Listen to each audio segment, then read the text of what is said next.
گلا سگنیاں پیر زیادیاں ہیں جی میں دور حمید و دین ہے گلا سگنیاں پیر زیادیاں ہیں جی میں دور حمید و دین ہے انجھے کمر دیوان کریمی ہے سالس کردار مکین ہے انجھے کمر دیوان کریمی ہے سالس کردار مکین ہے سانی وانگو سندہ عرضہ ہے کرے کوئی منظور مسکین ہے بس ہے تبدیلی ناوان دی باقی سگوہ شمس و دین ہے اللہ تمید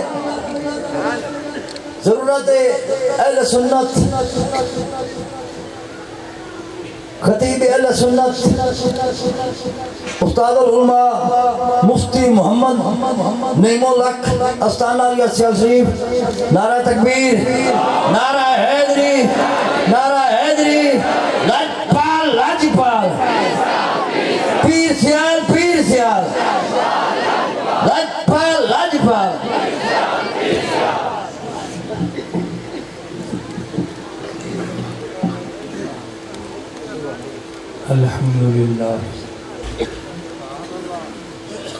الحمدللہ وحدہ الصلاة والسلام علی من لا نبی بعدہ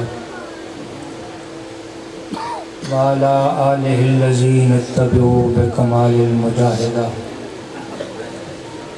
اما بعد اعوذ باللہ من الشیطان الرجیم بسم اللہ الرحمن الرحیم وَكَانَ مُحَمَّدٌ أَبَا أَحَدٍ مِّن رِّجَالِكُمْ وَلَكِنْ رَسُولَ اللَّهِ وَخَاتَمَ النَّبِيِّينَ وَكَانَ اللَّهُ بِكُلِّ شَيْءٍ عَلِيمًا صدق الله العظيم وقد قال النبي صلى الله تعالى عليه وسلم لو كان بعدي نبي لکان عمر وقد قال النبی صلی اللہ تعالی علیہ وسلم انا خاتم النبیین لا نبی بعدی ان اللہ وملائکتہ یصلون علی النبی یا ایھا الذین آمنوا صلوا علیہ وسلموا تسلیما اللہم صلی علی محمد وعلی آل محمد وبارک وسلم الصلاة والسلام علیکہ یا رسول اللہ وعلا آلکہ واصحابکہ یا حبیب اللہ الصلاة والسلام علیکہ یا سیدی یا رحمت للعالمین وعلا آلکہ واصحابکہ یا سیدی یا خاتم النبیین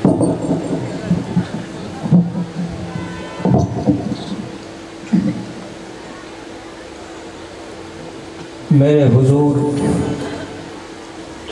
لجپال غریب نواز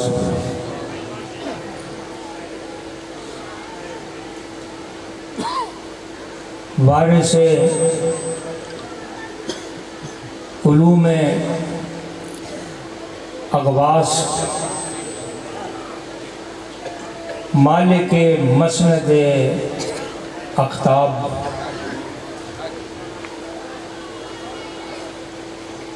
حضور قبلہ سجادہ نشین آستانہ علیہ سیال شریف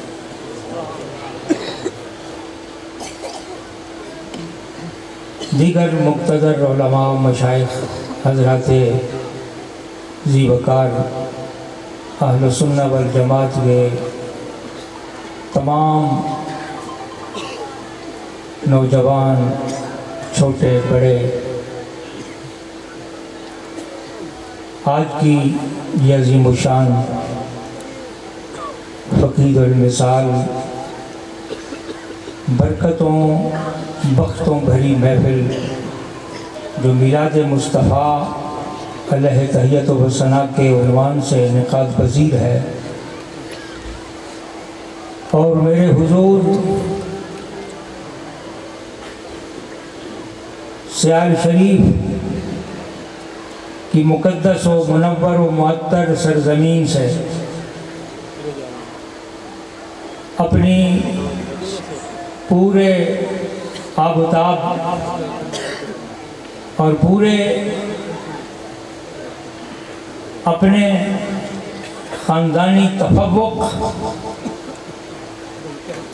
اور آپ کے آباء و اجداد کی کرم نوازیوں، برکتوں، سعادتوں اور رحمتوں کے ساتھ جلوہ گر ہے۔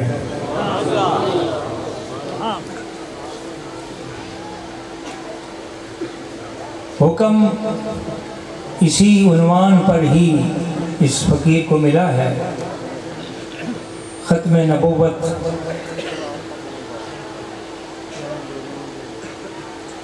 اللہ کے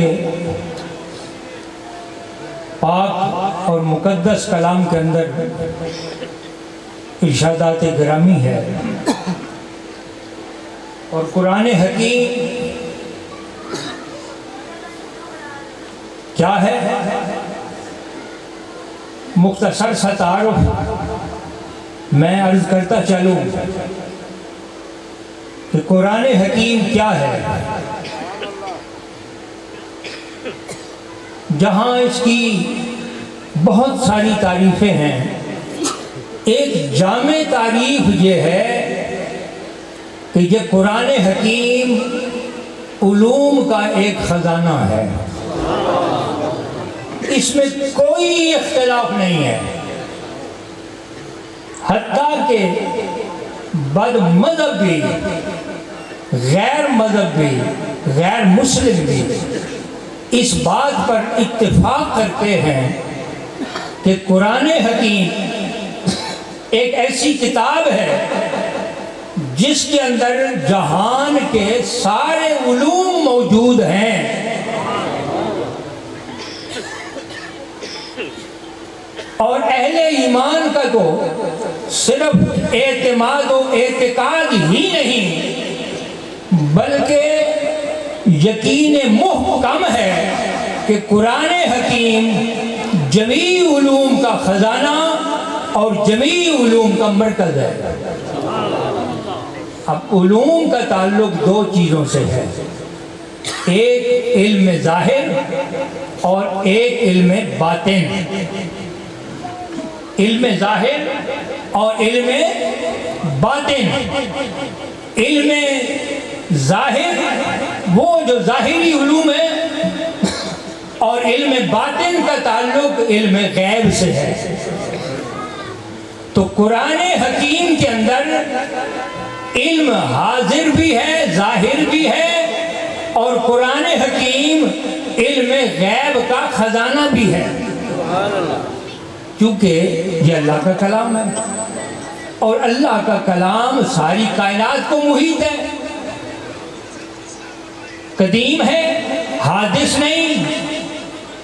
تو قدیم ہونے کے ناطے سے، حادث نہ ہونے کی وجہ سے پوری کائنات پر غالب ہے، اور پوری کائنات عرش اور عرش کے پتر کے اندر جو کچھ ہے یہ سارا قرآن حکیم کے ایک الف، ایک حرف کے برابر بھی نہیں بلکہ اس سے بھی کم تر ہے۔ قرآن حکیم کا ذہن نشین فرما لیجیے، قرآن حکیم کا ایک حرف بھی پوری کائنات سے بڑھ کر ہے۔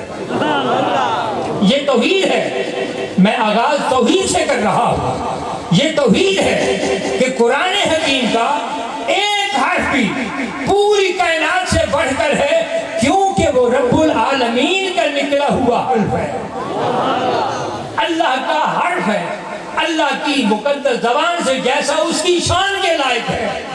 ہمیں اس کا کوئی تصور نہیں ہے، جیسا اس کی شان کے لائق ہے، جو اس کی زبان ہے، جو اس کی شان کے لائق ہے، ہمیں اس کا تصور نہیں ہے۔ جو اس کی زبان سے نکلا ہوا قرآن حکیم کا ایک لفظ بھی ہے، کائنات اس کے سامنے ایک ذرہ کی بھی حیثیت نہیں رکھتی، تو پھر حروف کتنے ہیں قرآن حکیم کے اندر، کتنے حروف ذکر کر دیے گئے ہیں، ان کی وسعتوں کا کوئی اندازہ ظاہری طور پر بھی نہیں کر سکتا، اس کے باطن کا اندازہ کون کر سکتا ہے؟ میرے ساتھ توجہ لے کر آئیں گے، پوری ہمتاً بگوش ہو کر میری گفتگو سنیں گے تو انشاءاللہ العزیز آپ کو کسی نتیجے تک آپ کو پہنچنا آسانی کے ساتھ ممکن ہوگا، وگرنہ ذرا توجہ آپ کی بڑھ گئی تو پھر سلسلہ جو سمجھ کا ہے وہ ٹوٹ جائے گا۔ تو قرآن حکیم کا ایک حرف جب پوری کائنات سے بڑھ کر ہے تو پھر اتنے حروف اور پھر ایک حرف اگر بڑھ کر ہے تو اس میں کیا ہے؟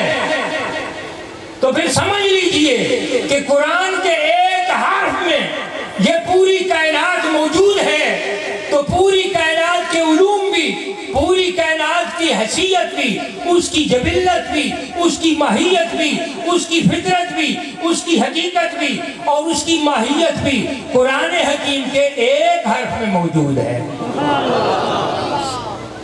تو قرآن حکیم علم غیب کا خزانہ ہوا یا نہ ہوا؟ علم ظاہر اور علم باطن کا خزانہ ہوا یا نہ ہوا؟ یہ مسلمان کا ایمان لانا ضروری ہے۔ قرآن حکیم پر ایمان آپ کا نہیں ہوگا جیسے اللہ تعالیٰ کی ذات پر ایمان لانا بے جمیع صفات ہی، آمنت باللہ ہے بے جمیع صفات ہی، میں اللہ پر ایمان لایا اس کی تمام صفات کے ساتھ۔ اگر کوئی کہے میں اللہ کو خالق مانتا ہوں، رازق مانتا ہوں، مالک مانتا ہوں، ستار مانتا ہوں، جبار مانتا ہوں، قہار مانتا ہوں، علیم مانتا ہوں، خبیر مانتا ہوں، مگر میں یہ نہیں مانتا کہ وہ زندہ بھی کرتا ہے اور مارتا بھی ہے، تو کیا مسلمان ہوگا؟ نہیں ہوگا، مسلمان نہیں ہوگا۔ اللہ کی ساری صفتوں پر ایمان لانا ضروری ہے، اور اللہ کے جو 99 نام ہیں یہ سارے کے سارے نام اللہ کے، اللہ کی صفات ہیں۔ اللہ کی صفات ہونے کے ناطے سے اللہ کے ہر اسم کو اپنی تمام حیثیت کے اعتبار سے ایمان رکھنا اور قبول کرنا، تسلیم کرنا، اس پر یقین رکھنا ضروری اور لازم ہے ایمان کے لیے۔ تب ہمارا ایمان مکمل ہوگا۔ اگر ہم اللہ کے جمیع ناموں میں سے، 99 ناموں میں سے کسی ایک نام کا بھی انکار کر بیٹھے تو ہمارا ایمان نہیں ہوگا۔ بات سمجھ رہے ہیں؟ ایمان نہیں ہوگا۔ اب آئیے، قرآن حکیم علوم غیبیہ کا بھی خزانہ ہے، علوم ظاہریہ کے بھی خزانہ ہے، اور یہ علوم ظاہر اور غیب پر ایمان لانا یہ کیسے ممکن ہوگا؟ ہمیں کیا معلوم ہے کہ قرآن حکیم کے اندر علوم ظاہر ہیں، علوم غیب ہیں؟ ہمیں کیسے معلوم ہوگا؟ اللہ فرماتا ہے یؤمنون بالغیب، پیچھے سے پوری تشریح آ رہی ہے، وَيُقِيمُونَ الصَّلَاةَ وَمِمَّا رَزَقْنَاهُمْ يُنْفِقُونَ وَالَّذِينَ يُؤْمِنُونَ بِمَا أُنزِلَ إِلَيْكَ وَمَا أُنزِلَ مِن قَبْلِكَ وَبِالْآخِرَةِ هُمْ يُوقِنُونَ أُولَٰئِكَ عَلَىٰ هُدًى مِن رَّبِّهِمْ وَأُولَٰئِكَ هُمُ الْمُفْلِحُونَ۔ یہ سارا ذکر ہوا الَّذِينَ يُؤْمِنُونَ بِالْغَیب۔ پھر یہ صفت بیان کی کہ وہ لوگ جو اتنی تعریفوں کے حامل ہیں، اس کی تعریف یہ ہے، اس کی ان کی اصلی حیثیت یہ ہے کہ نمازیں پڑھنے والے، صحیح نمازیں پڑھنے والے وہی ہوں گے، زکوٰۃ دینے والے، صحیح زکوٰۃ دینے والے وہی ہوں گے، اور قرآن اور قرآن حکیم سے پہلے کتابوں پر ایمان رکھنے والے وہی ہوں گے جو یؤمنون بالغیب، جو غیب پر ایمان لانے والے ہوں گے۔ اب غیب کیا ہے؟ غیب کیا ہے؟ مفسرین سے پوچھئے غیب کیا ہے؟ اب ہماری اس دنیا کے اندر جو رائج الوقت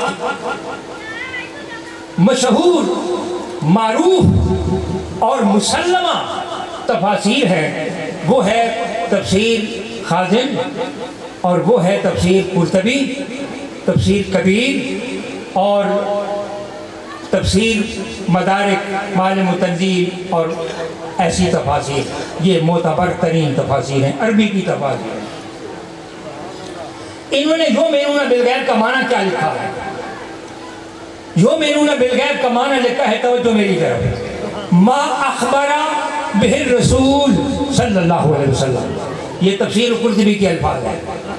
ما اخبر بہ الرسول، جو خبر رسول اللہ دے رہے ہیں، توجہ میری طرف رکھنا ہے، جو خبر رسول اللہ صلی اللہ علیہ وسلم دے رہے ہیں اور جو خبر بتا رہے ہیں، اس خبر کو جو لے رہا ہے، قبول کر رہا ہے، وہ سب خبریں غیب کی ہیں، جو مان رہا ہے وہ غیب پر ایمان لا رہا ہے.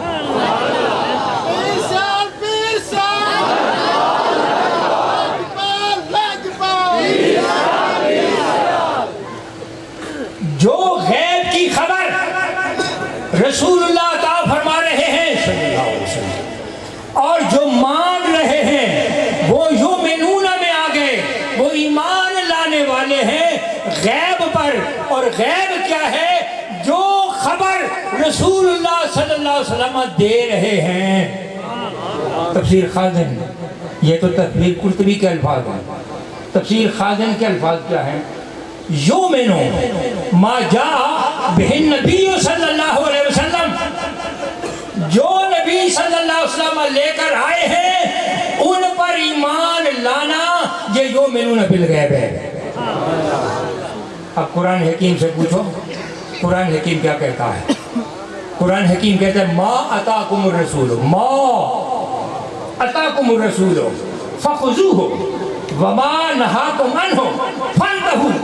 ما عموم کے لیے ہے، جو بھی اللہ کا رسول تمہیں دے اسے قبول کرو. فخذوہ، مضبوطی سے پکڑ لو، دامن میں لے لو، سمیٹ لو، اندر سینے میں ڈالو، سینوں کو کشادہ کرو. اللہ نے تمہارے سینوں کو وسعت عطا فرمائی ہے، اتنی وسعت عطا فرمائی ہے کہ وہ رب العالمین کہتا ہے نہ میں شرق و غرب، جنوب و شمال، تحت و سرا لامکاں، میں کہیں بھی سما نہیں سکتا. اگر سما سکتا ہوں تو مومن کے دل میں سما سکتا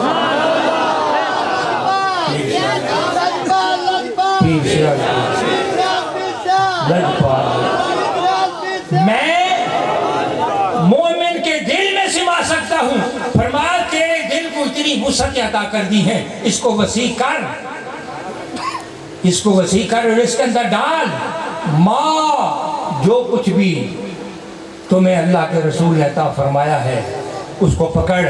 وما نہاکم عنہ فانتہوا، جس سے روک رہے اس سے رک جاؤ. یعنی جس کی خبر رسول اللہ صلی اللہ علیہ وسلم دے رہے ہیں، جو عطا کر رہے ہیں، اس کو قبول کر. ان تمام کا تعلق غیب کے ساتھ ہے. اب صاحب تفسیر قرطبی نے بھی یہی بیان فرمایا، خازن نے بھی یہ چل کر بیان فرمایا کہ وہ غیب کی خبریں کیا ہیں جو رسول نے بتائی. فرمایا رسول اللہ صلی اللہ علیہ وسلم نے تمہیں کیا جبریل کی خبر نہیں دی کہ جبریل ہے؟ جی بالکل دی ہے. جبریل کو کسی نے دیکھا ہے؟ جبریل کو نہیں دیکھا، کسی نے بھی نہیں دیکھا. جبریل کو کسی نے بھی نہیں دیکھا. جبریل کی خبر اللہ کے رسول نے بیان کی ہے. یہ غیب ہے کہ نہیں؟ یہ غیب ہے. عرش کی خبر دی، عرش کو کس نے دیکھا ہے؟ عرش عظیم ہے، عرش بری ہے، کس نے دیکھا ہے؟ کسی نے بھی نہیں دیکھا. اس کی خبر اللہ کے رسول نے دی کہ یہ غیب کی خبر ہے کہ نہیں؟ جنت ہے، کس نے دیکھی ہے؟ جنت ہے، ایمان ہے کہ نہیں ہے؟ ایمان ہے، جنت ہے، دیکھی کسی نے ہے؟ کسی نے بھی نہیں دیکھی. اللہ کے نبی نے بتایا جنت ہے، ایمان ہے کہ نہیں؟ غیب کی خبر ہے کہ نہیں؟ جہنم ہے، جہنم کس نے دیکھی ہے؟ کسی نے بھی نہیں دیکھی. اللہ کے نبی نے بتایا ہے جہنم ہے. یہ غیب کی خبر ہے کہ نہیں؟ غیب کی خبر ہے. کب مت جاؤ مرزا جہلمی کی باتوں کی طرف. سوشل میڈیا پہ کھیلنے والوں، یہ مرزا ہی بیٹھا ہوا ہے، چوہا چھپ کے بیٹھا ہوا ہے. اس کی باتوں میں مت جانا، ورنہ ایمان تباہ ہو جائے گا. مرزا قادیانی بھی اسی طرح طریقے سے آیا تھا، اس کا بھی طریقہ واردات یہی تھا. وہ بھی اپنے علمی دھاک بٹھانے کے لیے آیا تھا. جب مہر علی شاہ اس کے مقابلے کے لیے جانے لگے تو آپ پہلی بات تو یہ فرماتے ہیں کہ میں ریلوے اسٹیشن سے جب گولڑے شریف سے میں چلا، مہر منیر اس بات پر شاہد ہے. پیر مہر علی شاہ فرماتے ہیں میں گولڑا شریف سے کہ ریلوے اسٹیشن سے چلا، لاہور کی بادشاہی مسجد تک آتے ہوئے میں نے اپنے پیر شمس العارفین کو اپنے سر پہ دیکھا. میرے پیر، میرے شمس العارفین، پیر سیال، پیر سیال، لاجپال، لاجپال، پیر سیال، پیر سیال. تو لوگوں نے عرض کیا میرے علی شاہ سے کہ جناب والا وہ بڑا قادر الکلام آدمی ہے، بڑی گفتگو پر اسے قدرت ہے، دسترس ہے، باتوں باتوں میں بندے کو پھنسا کے رکھ دیتا ہے۔ جناب والا آپ مہربانی فرمائیں اس سے کیا گفتگو کریں گے، وہ تو بڑا منطقی آدمی ہے اور وہ باتوں میں پھنسا دے گا۔ آپ نے فرمایا فکر نہ کرو، ماں رسول اللہ کی اولاد ہے اور میرے سر پر پیر شمس العارفین موجود ہیں، مجھے فکر کس بات کی، تم فکر نہ کرو۔ تو بات کہنے کی یہ ہے کہ یہ طریقہ واردات یہی تھا مرزا قادیانی کا بھی، جو طریقہ واردات یہ مرزا جیلمی کا۔ حضرت محترم بات لمبی ہو جائے گی، تو آپ نے خبر دی تو یہی باتیں تفسیر کبیر میں، یہی باتیں تفسیر قرطبی نے، یہی باتیں تفسیر خازن نے، یہی معالم التنزیل نے، یہی تفسیر مدارک نے، یہی تفسیروں نے یہی باتیں فرمائی ہیں کہ اللہ کے محبوب صلی اللہ علیہ وسلم نے غیب کی خبریں عطا فرمائی ہیں۔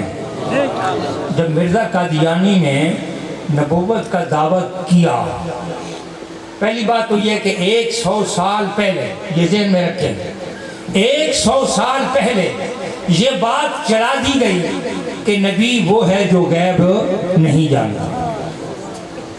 یہ مرزائیوں کی سٹارٹ ہے، اس نقطے سے مرزائیت سٹارٹ ہو رہی ہے، مرزائیت کا آغاز ہو رہا ہے کہ نبی غیب نہیں جانتا۔ اس بات کا پرچار ہوا 1906 کے اندر، مولوی اشرف علی تھانوی 600 روپیہ برٹش حکومت سے تنخواہ لیتا تھا۔ 1906 کے اندر 600 روپیہ ماہوار برٹش حکومت سے تنخواہ لیتا۔ بتائیے وہ کس بات کی تنخواہ لیتا؟ اور برٹش حکومت نے سب سے پہلے پریس لگوانے کی اسی لیے سرکار کوشش کی ہے اور یہ ایجاد کی ہے پریس، اور سب سے پہلے اشرف علی تھانوی کا قرآن، بیان القرآن اور ایسی کتابیں، حفظ الایمان اور جو ہے یہ قاسم نانوتوی کی یہ کتابیں چھپوائیں اور پہاڑوں کی چوٹیوں تک اور غاروں تک ان کتابوں کی ترسیل کر دی گئی، ان کو پہنچا دیا گیا۔ اشرف علی تھانوی کی، قاسم نانوتوی کی، محمود الحسن دیوبندی کی اور جناب والا عبد القادر دہلوی کی، اس ایسے لوگوں کی، محمود الحسن کی اور ان لوگوں کی کتابیں جو ہیں انہوں نے جو لکھی صراط مستقیم وغیرہ، وہ چھپا کر پورے کونوں میں پھیلا دی گئی۔ جب لوگوں کے دل و دماغ میں یہ بات تنازع کی، جھگڑے کی صورت میں بات آ گئی کہ نبی جانتا ہے کہ نہیں جانتا، جانتا ہے کہ نہیں جانتا، جب بات جھگڑا ہوا تو ٹھیک 100 سال کے بعد مرزا قادیانی کو نبوت کے لیے کھڑا کر دیا گیا۔ جب مرزا قادیانی نے نبوت کا دعویٰ کیا، علماء دیوبند پہلے پہنچے، جناب تم نے نبوت کا دعویٰ کیا ہے، تم بتاؤ، تم دلیل دو، تم کیسے نبی ہو؟ اس نے کہا دلیل کی ضرورت ہی کیا ہے، یہ تمہاری کتابیں ہیں۔ انہوں نے کہا چلو کوئی غیب کی خبر بتاؤ۔ ایمان تو کوئی نہیں تھا، مگر اس کو مسکت کرنے کے لیے، اس کو ساکت کرنے کے لیے، اس کو گم کرنے کے لیے کہا چلو کوئی غیب کی خبر بتاؤ۔ اس نے یہی حفظ الایمان اسماعیل قتیل کی ان کے منہ میں ماری۔ انہوں نے کہا یہ تمہاری کتاب ہے جس کا نام محمد علی ہے، یہ تقویۃ الایمان ان کے منہ پہ ماری، یہ تمہاری تقویۃ الایمان ہے، اس میں لکھا ہوا ہے جس کا نام محمد علی ہے، جس کا نام محمد علی ہے۔ اتنے نکرہ کے ساتھ اللہ کے محبوب کا اور مولا علی شیر خدا کا نام لیا گیا۔ جس کا نام محمد علی ہے اس کو دیوار کے پیچھے کا علم نہیں ہے، یہ تم نے لکھا ہے، تو میں غیب نہیں جانتا تو کون سی ایسی بات ہو گئی؟ میں نبی ہوں، میرے لیے کوئی ضروری ہے میں نبی جانتا ہوں؟ نبی محمد رسول اللہ تمہارا نبی بھی تو غیب نہیں جانتا، یہ تمہاری کتاب ہے۔ حفظ الایمان اشرف علی تھانوی کی ہے، اس نے لکھا ہے کہ جو علم نبی کو ہے یہ تو جانوروں کو، پاگلوں کو، کتوں اور بلوں کو بھی ایسا علم حاصل ہے۔ استغفر اللہ العظیم الذی لا الہ الا هو الحی القیوم واتوب الیہ۔ تو انہوں نے کہا، اس نے کہا یہ دیکھو یہ تمہاری کتابیں ہیں، تم دبا کے بھاگے، ان کو پھر راہ نہ ملا، پھر سوائے تنظیم بنانے کے اور ان کا کچھ کام نہ تھا. پھر تنظیم ختم نبوت بنا کر پورے جہان میں چندہ کلیکٹ کیا اور تجوریاں بھری اپنی، اور پھر اسی کی بنیاد پر سب سے پہلے اسی چندے کی بنیاد رکھی اور پھر اپنے آپ کو ڈیولپ کیا، کھڑا کیا. یہ اپنے پیروں پہ کھڑے ہو گئے، پھر جہان کی یہ سیر کرنے لگے اور پھر اپنا جو ہے یہ اپنا پورا روب جمایا انہوں نے پیسے کے زور پر. اور ختم نبوت کے بھاگنے والے ہیں. مرزا قادیانی نے ان کو بھگا دیا تھا، اسی لیے بھگایا کہ میں غیب نہیں جانتا. تو کیا ہوا؟ یہ کون سی نبوت کی دلیل ہے کہ جو نبی وہ ہوگا جو غیب جانتا ہوگا؟ آج بھی ہے حضرات گرامی، سب سے بڑی دلیل جو قرآن حکیم کی ہے وہ قرآن وہی ہے جو غیب بتاتا ہے. اور سب سے بڑی نبوت کے لیے جو جزو لازم اور بلکہ اصل اساس ہے نبوت کی، جس پر ختم نبوت کی بنیاد ہے، وہ علم غیب ہے. اگر علم غیب کو ختم کر دیا جائے تو مجھے پیر سیال کی قسم نہ قرآن ثابت ہوتا ہے، نہ دین ثابت ہوتا ہے، نہ اللہ ثابت ہوتا ہے، نہ اسلام ثابت ہوتا ہے، نہ جنت ثابت ہوتی ہے، نہ جہنم ثابت ہوتی ہے، نہ کرامن کاتبین کا ایمان ہوگا، نہ ہی اس کو آخرت اور قبر کی سزا و جزا کا اس پر ایمان ہوگا، نہ اسے یہ پتہ چلے گا کہ نمازوں کا ثواب کتنا ہے، نہ اسے یہ پتہ چلے گا کہ زنا کی سزا اور گناہ کیا ہے، نہ اسے یہ پتہ چلے گا کہ روزے کا ثواب کیا ہے، نہ اسے یہ پتہ چلے گا کہ چوری کا گناہ کیا ہے. میرے محترم ساتھیوں، بھائیوں، عزیزوں، پیر بھائیوں، غور سے توجہ سے آپ ذہن نشین فرماتے جائیں کہ یہ ساری چیزیں علم غیب کے ساتھ ہیں جو نبوت کے لیے لازمہ ہیں، اور ختم نبوت تب تک ثابت نہیں ہو سکتی جب تک ان کو ساتھ علم غیب کو لازم نہ کر دیا جائے. آج ختم نبوت ختم نبوت، آج شیعیت اور وہابیت یہ ختم نبوت کے مخالفین کی بی ٹیم ہے. یہ دست راست اور دست بایاں اور دایاں ہاتھ ہیں، یہ ان کے ہاتھ ہیں، ان کا سہارا ہے، مرزائیت کا سہارا بن رہے ہیں جو علم غیب مصطفیٰ کی نفی کرتے ہیں، جس کو قرآن کہتا ہے وَمَا هُوَ عَلَى الْغَيْبِ بِضَنِينٍ. ارے میرے محبوب پہ علم کے اعتراض کرنے والوں، یہ تو وہ محبوب ہے جو غیب کی خبر بتانے میں بخل بھی نہیں کرتا. یہ تو کھول کھول کر غیب کی خبریں بتا رہا ہے. تم اللہ کو کہاں سے ثابت کرو گے اگر تم نبی کو علم غیب نہیں مانتے؟ حضرات محترم، اللہ کے پیارے حبیب صلی اللہ علیہ وسلم نے فرمایا، سنو، لو کانا بعدی نبی لکان عمر. اگر میرے بعد کوئی نبی ہونا ہوتا تو پھر یہ گٹسز عمر کے اندر موجود ہے، نبوت کی صلاحیتیں موجود ہیں، وہ معیار عمر فاروق کے اندر موجود ہے. مگر میرے رب نے خاتم النبیین مجھے ہی بنایا ہے، میرے بعد کوئی نبی نہیں آئے گا. ختم نبوت پر ایمان ذرہ بھر بھی اگر پھسل گیا تو وہ بندہ مسلمان نہیں ہوگا. اور میں یہ بھی عرض کرتا چلوں کہ ختم نبوت حضور کی ایک صفت ہے، حضور کی ایک صفت ہے. اس صفت کے لیے پھر لازم، سب سے پہلی لازم بات علم غیب ہے. یہ بالکل لوح قلم پر بحروف جلی لکھیں،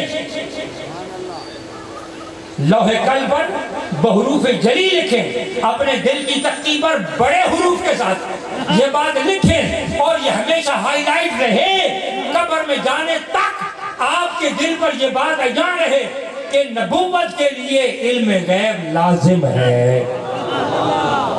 جو نبوت سے علم غیب ہٹا دے تو نبوت قائم نہیں ہوتی، قیام نبوت نہیں ہو سکتا. نبوت کا قیام علم غیب سے ہے. تو خاتم النبیین، ختم نبوت پر ایمان لانے کے لیے سب سے پہلے علم غیب کا اعتراف کرنا، علم غیب کو تسلیم کرنا یہ ضروری اور لازمی ہے. تو اللہ کے محبوب صلی اللہ علیہ وسلم نے آخری وقت تک خبریں بتائی ہیں، اور ایک خبر آپ نے یہ بھی بیان فرمائی ہے، میرے ممبر پر ایک وقت آئے گا، میرے ممبر پر باندر ناچیں گے. باندر ناچیں گے. میں نے ایک ویڈیو دیکھی, آپ بھی ہو سکتا ہے آپ نے بھی کسی نے دیکھی ہو. ایک مولوی تقریر کر رہا تھا ممبر پر, اوپر پنکھا لٹکا ہوا تھا. وہ تقریر کرتے کرتے جوش میں آیا تو چھلانگ ماری, پنکھے کے اوپر جا کے لٹک گیا جیسے باندر لٹکتا ہے. اللہ کے نبی نے سچ فرمایا ہے کہ میرے ممبر پر باندر ناچیں گے, نبوت کے انکار کرنے والے. حضرات گرامی, میں آپ کا زیادہ وقت نہیں لینا چاہتا. یہ گفتگو تو بڑی طویل ہے. اللہ تعالی ہمیں حضور کی غلامی نصیب فرمائے.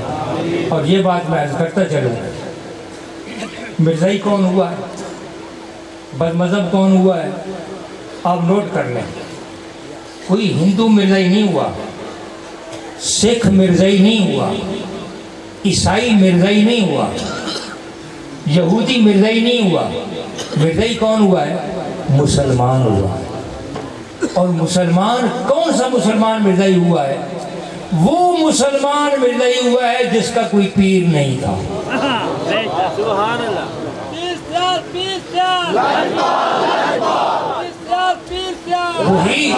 وہی مرزائی ہوا ہے جس کا کوئی پیر نہیں تھا, یا وہ پیر پر اعتراض کر گیا. جس نے اپنے پیر پر اعتراض کیا یا جس کا کوئی پیر نہیں تھا وہ مرزائی ہو گیا. آج میں دعوت فکر دیتا ہوں, آج کی عظیم الشان کانفرنس میں یہ نتیجتاً خلاصتاً ایک بات پیر صاحب کے قدموں پہ ہاتھ رکھ کر پیش کرتا ہوں کہ کسی کی غلامی ضرور اختیار کر لو صاحب شریعت. میرے حضور جمعے کے دن فرما رہے تھے, آپ کے ملفوظات میں سے ہے, آپ نے پھول عطا فرمائے. آپ نے فرمایا جو خود ہدایت والا نہ ہو وہ دوسرے کو کیا ہدایت دے سکتا ہے, جو خود شریعت کا پابند نہ ہو وہ دوسرے کو کیا شریعت کا پابند کرے گا. تو امتیاز ہے سیال شریف کا, شریعت کی پابندی, شریعت کی پابندی در امتیاز ہے سیال شریف. آئیے جہان پھر لیں, سارا جہان گھوم لیں, ملک کی چھان خاک چھان لیں, میرے پیر سیال جیسا تمہیں نظر کوئی نہیں آئے گا. اللہ میری حیات کی حاضری قبول. لا زوال پیر سیال, پیر سیال لا زوال, لا زوال لجپال, لجپال لجپال, لجپال